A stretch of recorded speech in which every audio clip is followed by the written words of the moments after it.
өөрөө шүү дээ. Дөнгөж гишүүн болоод явхаасаа өмнө ч гэсэн Чингэлтэй дээр сонгуулийнхаа үеэрч Blue Bus гэдэг манай компани явдаг Чингэлтэй сонгогдсон. Тэрүүгээр явж исэн. Сонгогдож гарч ирээд бараг гишүүдээс хамгийн анхных нь баг. Нийтийн тээврийн газрын даргатаа уулзаад сонгуулийн үеэр ажиллаа би автобусны буудлаас эхэлнэ гэж хэлчихсэн.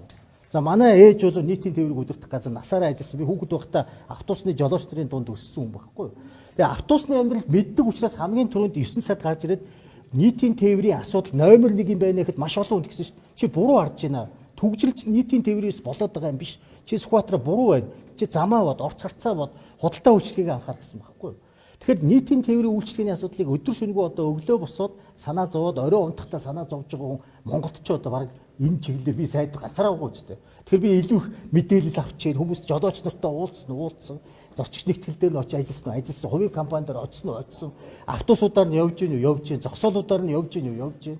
Энэ ажил чи одоо та хөгжлийн банкны юм сая ярилаа шүү дээ. Гинт бас шүүмжлэл. Энэ одоо яригадаад байгаа хийж байгаа ажил чинь одоо ажил явж гин үү гэдгийг чи өнөөдөр биш.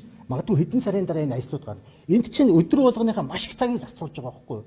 Жолоочийн сургалтын асуудал, жолоочийн цалин үс, маршрут чиглэл, энэ автобусны терминалуудыг яах юм, автобазыг яах юм. Энд чинь бүгд өнөөдрийг хүртэл одоо энэ сая 9 сард надыг томилдохоос өмнө энэ асуудал чинь нийтийн анхаарал дураагүй, төрийн бодлого болоогүй хотын асуудал гэдээ орхигдсон байсан.